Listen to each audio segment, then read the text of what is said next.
Hi, my name is Vince Matlock, and I'd like to welcome you to Matlock Recovery. I'd like to recommend you on doing something about your problem, wanting to change in your life. The life you've been living hasn't been what you've wanted. Hopefully, I know we can do something about that. The Matlock Recovery Program works on many areas of those life situations and stressors that have driven us for so long into the arms of addiction.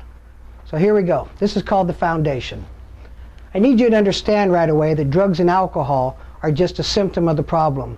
The actual problem with it is your inability to accept life on life's terms.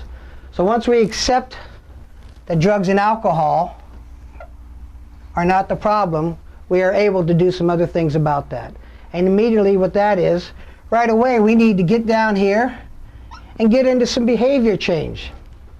Behavior change comes in 3 stages, I believe. The first stage that you're going to be able to do about something today, you're going to be able to deal with the people, places, and things in your life that have brought you pain and misery. So how we go about that is, the people in our life, we need to acknowledge that certain special person that we've always included in our pain and misery, our running mate, our partner. And if you're a person who isolates alone when you use, you're at the top of your list.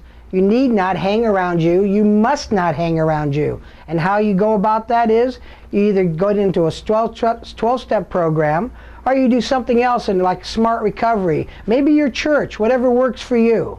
I'm not here to judge what you do. I'm not here to say there's only one way to deal with this problem of addiction. I'm just trying to give you an avenue to something else if you've repeatedly tried things and they haven't worked for you. Because ultimately what we're playing with, everyone, is our life. So the people, places, and things, let's start out by acknowledging who we can't hang around with. I need you to say that out loud. I need to acknowledge that to the universe. Talk about who you can't be with. And then I need you to take that next scary step and tell those people around you, your loved ones, who you can't hang around with if they already don't know. There again, I don't give myself wiggle room. The Matlock program is built about no wiggle room. There are no excuses anymore for your drinking and using. Because as we see down here, drinking and using doesn't solve anything. It never has and it never will. So we deal with the people in our life. We've done that. We've acknowledged it. Now we can move on to that next step. The places, you already know where you shouldn't be going. I don't have to remind you. I don't have to tell you. You know deep down inside what this disease is about. You know what to do. What I'm going to do is just remove some of the fog, some of the trees from the forest, and allow you to see the minefield that's out there. Then ultimately you get to make the decision what you want in your life. The things I talk about here are those things. We talk about any extra bottles around the house, any hidden prescriptions, anything else that we use, any drug paraphernalia, anything and everything that would allow us to go back immediately to our using. And guess what? I'm asking you to give up those secret hiding places they haven't found yet. Anything less is a reservation. And a reservation is going to feed the disease of addiction, which we'll talk about later. And immediately, at some point in time, I guarantee you, you will be using again. Reservations do kill us eventually. After you've done this first behavior change, you're going to go into the next one. And that one's going to be about the recovery and change process. The most ardent recovery and change process around is 12-step. If 12-step works for you, that's fine. If it doesn't, let's try something else. But this is the recovery and change process. I need a structured program that allows me to change that thought process. So eventually I fill up that hole with spiritual connections, self-worth, love, care, and concern for myself, as opposed to filling it up with people, places, and things that we've done for so long and now is so detrimental to us, where our life is in jeopardy. And finally, we're coming to that third part, a spiritual connection. And what I mean by that is not a religious connection, though that is fine. A spiritual connection, something that is greater than me, that allows me to accept and to give away my control issues, your control issues. Because ultimately that is what we're looking for. We're looking to control things. And that's what we have to give up, to something greater than ourselves. And I'll show you later on how we get down here that it's two-part. Not only the acknowledgement of a higher power, but the relationship that gives me unconditional love, forgiveness, and acceptance, which allows me to go about and live my daily life despite these events and my pockets of darkness that we will get to right now. Questions on behaviors? Very evident, very laid out for you. I need you to come over here and get to the emotional and the physical pain. And as I just talked about, the first one we'll talk about is pockets of darkness. Pockets of darkness are those things in our life from childhood to this very moment, and anything else that we're going to add along the way that has brought me guilt, shame, blame, disgust, self-loathing, all of those things people have done in my life to harm me, and all of those things I've done in my life to harm other people. These are in here forever. They're not going away. You may have thought that by working the 4th and 5th step if you've done 12-step before, or that you've worked with a therapist. These are not going away, but I do not have to live with the intensity that is overwhelming with me when I connect to this spiritual connection, which equates into a higher power. This allows me to accept that unconditional love, forgiveness, and acceptance, and take the intensity of that event in my life, which would be overwhelming typically for us, because we're always living in fear, and allows me to get it down to somewhere that's a 1, something that does exist. I was molested as a child. That pain does not have to live with me the rest of my life, but the event did happen. It doesn't have to be a 10. It can be something that I can live with and in spite of when I'm connected to my spiritual connection, which is a higher power. When I disconnect that, the intensity of this emotional pain will start to rise again. And invariably, we know what happens with that. Our thought process changes. Our behaviors change. And then eventually we wind up using.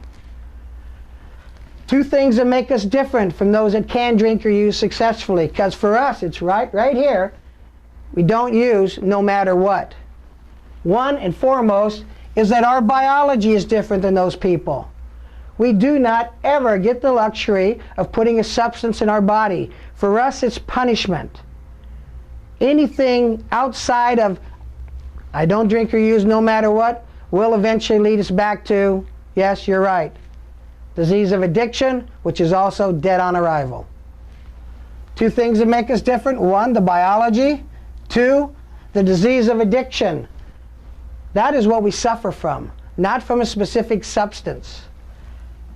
I need you to understand the disease of addiction is anything and everything that allows us to escape our emotional pain at that moment. And some of the typical ones, when we give up drugs and alcohol, we gravitate towards a big problem in our society today, gambling. Food may become an issue. Sex under the guise of relationships. Going back and acquiring money, making us feel good about ourselves. Obsessing on work. I typically actually subjected myself to meetings. I substitute meetings for drugs. There again, not availing the opportunity for me to take care of my family. I put it under the guise of I'm doing something for me. I use this in place of a drug. I did not have balance in my life. And that's what we'll discover more about here. Balance is the challenge for us. So 2 things that make us different, our biology and our disease of addiction. Those that we call normies, those that don't have a substance abuse problem, they also have pockets of darkness. They've also had loss and tragedy in their lives. The difference is when they do have a drink to knock the edge off of a bad day, they do not obsess and compulse upon it. They don't think about it, then do it till it stops working, and then find something new, which is our disease of addiction. Anything that takes us to Disneyland, we will stay there. We will love it till it stops working, and then we move on to the next people, place, or thing. That's just who we are. That's how we're wired.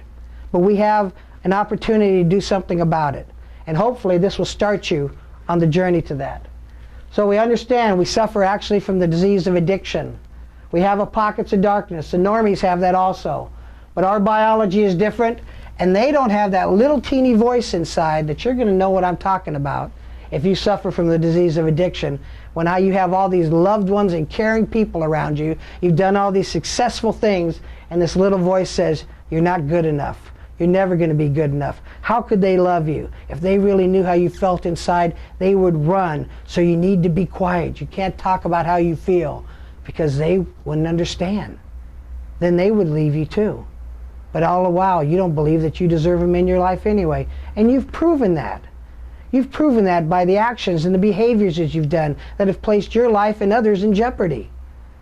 When we connect to this, our spiritual connection and a higher power, it allows us to keep that voice quiet. It doesn't mean the toxins don't seep out from it.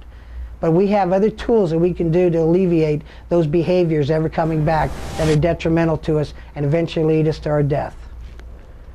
Next part of this equation, we need to come down here to emotional and physical pain. We've covered the emotional. Now I'm going to talk about the physical. This is for people who need a narcotic in their life.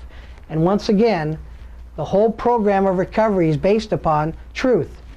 But if I'm having to put a narcotic in my body, that is affecting my higher brain functions, because my brain doesn't know any difference whether it's prescribed or whether I'm doing it for recreational uses or under the guise of party. It doesn't care that I'm maintaining and doing my medications as necessary or as prescribed. My higher brain functions are affected. So what I need to do, I need to be honest. Do I actually have physical pain that is intolerable or unacceptable to me at this moment? Second of that equation, that part of it is, do I really believe I should be pain-free after all the pain, all the injuries I've gone through? And my age? I'm going to have some pain. If you're looking to be pain-free, you're not being realistic. Second, have I tried everything other than a narcotic to put in my body? And I do mean everything. Everything from acupuncture, light therapy, going down to the Chinese herb shop, anything and everything, exercise, meditation. We have to try everything. And then we come down to the third part. I need to be able to differentiate between my emotional pain and my physical pain. If I'm stating I have a pain level of 7 at the time, I need to be able to say, you know what, my rotator cuff is actually hurting, but I'm in emotional pain up here, which means I'm crunching down, I'm feeling pain, I'm feeling anger, I'm feeling frustration, which would allow this to escalate. But we have the ability, through working with the spiritual connection, to alleviate the emotional part of it. We don't have to live in our pockets of darkness, all that guilt, shame, blame, disgust, and self-loathing. We're free from it when we connect to a higher power. This may drop down to a 6 or a 5 then.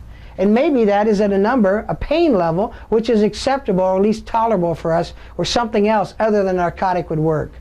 But after doing all these things and making a concerted effort to be honest about it, we need to come down to, it just may be not enough. Maybe our pain level is such that we need a narcotic. So if we do, here's what we have to do. First and foremost, I get control of the medication out of my hand. Because if it says take 1, I'm going to take 2, just in case. Because that's how we're wired. I won't take a vitamin normally. If it says 1, I'll take 2 because it'll get me healthier quicker. That's just how we're wired. 2, I get the medication to someone who administered it appropriately on time as prescribed to me. And the moment that they don't give it to me prescribed, you know how we're going to think? That, you know what, I need to keep a little stash on the side just in case they show up late again or they forget. And I guarantee you right there, that's a reservation, and reservations feed the disease of addiction, remember. I will be using at some point. I have wiggle room in my program. This program is built around no wiggle room, built on honesty and a sincere effort to care about me through a connection with something greater than myself. And then next, I find somebody I can't manipulate. What a concept, huh? Somebody I can't manipulate. When would we ever done that before? That's why in recovery, we have to change our thinking. This is a cognitive process. And next, I get it too. If I find myself sitting around waiting for my medications, watching my watch, waiting to take that pill, that saving grace for me, I believe, I'm in trouble. I'm in trouble. So what we do next is Guess what? We don't make any Tijuana runs if you live close to the border. We don't make any runs to the doctor, to the emergency room. We don't go to the ER. We don't go doctor shopping. And we don't go next door to the neighbors and rifle through their medicine cabinet. That's a no-no. We don't do that anymore. This is about recovery. So if I find myself sitting around waiting for medication, looking to manipulate somebody, or planning a run to the doctor, to the ER, I immediately tell on myself, anything less is a reservation. And I will guarantee you, I promise you, that will cost you in the end. Thank you, and I hope you enjoy the next seminar.